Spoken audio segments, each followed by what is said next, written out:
Lihim ng liham.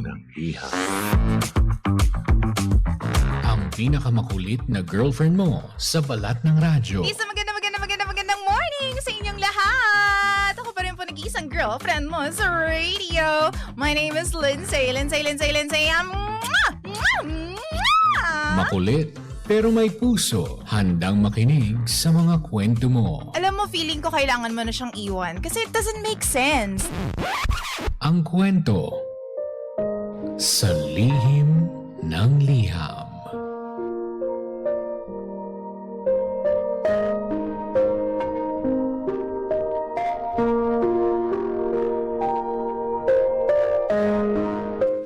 Mahal kong Lindsay.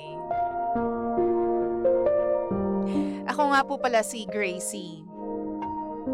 28 years old at yung boyfriend ko is 1 year older than I am.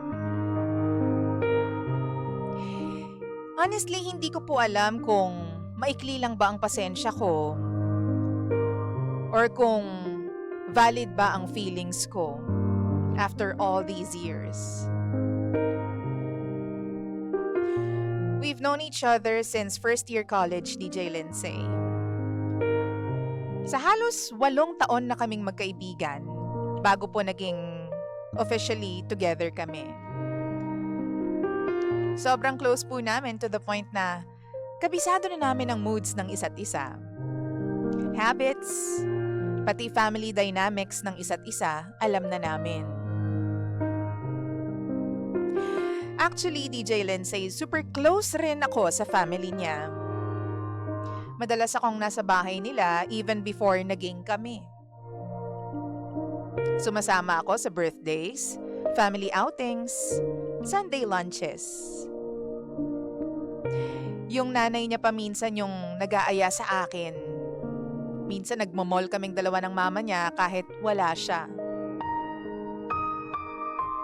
Exchange gifts during holidays at nagiging emotional support namin ang isa't isa.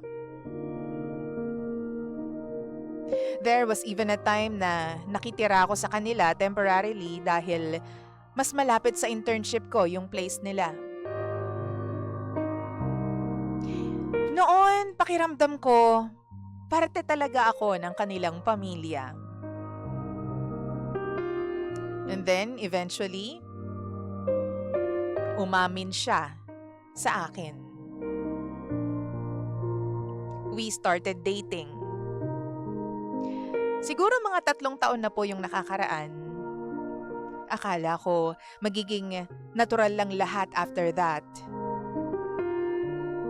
Pero hanggang ngayon, walang nakakaalam sa side niya na meron kaming relasyon. Hindi alam ng mga magulang niya, ng mga kamag-anak niya, pati na yung common friends namin, hindi alam na official na talaga kaming together. At first, inintindi ko siya, DJ Lindsay. Ang reason niya kasi is gusto niya raw ng pribadong buhay.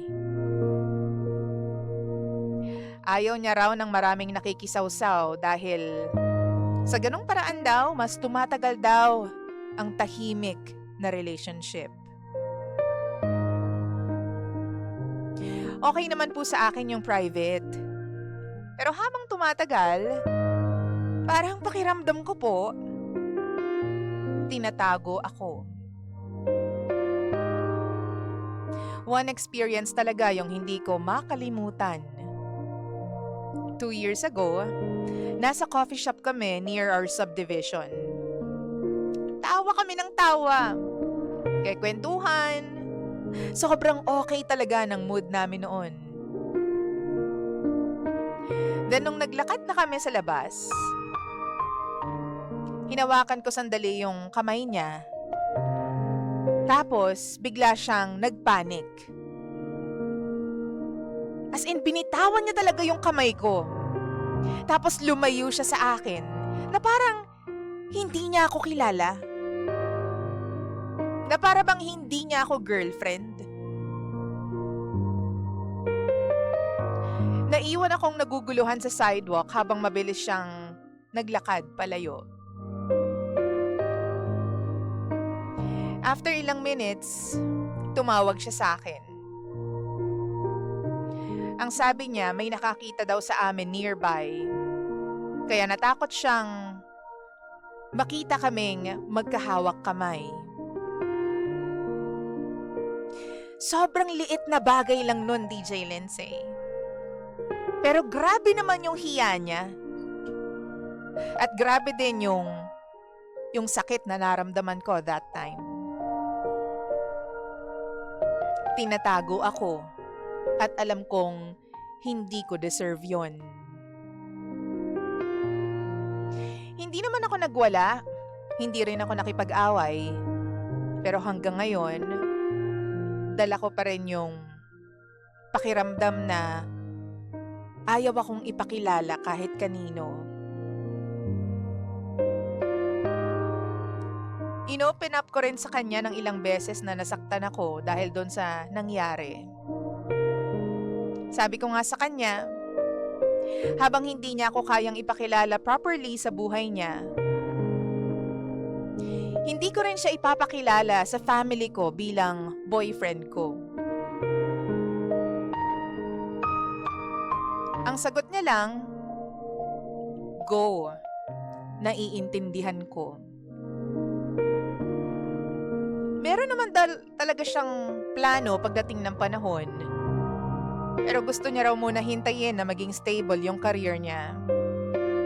Matapos yung mga exams, certifications, bago niya gawing public yung relationship namin. Pero parang napakahirap po paniwalaan. Lalo na kapag taon na ang hinihintay mo. Hindi ko po alam kung masyado lang bang mataas ang standards ko because sa past relationships ko, proud talaga silang ipakilala ako. Kaya ngayon napapatanong na lang ako. Private relationship ba talaga? O baka naman tinatago talaga ako. Pero bakit? Tinatago ako kanino? Hindi ba ako maganda? Hindi ba ako karapat-dapat?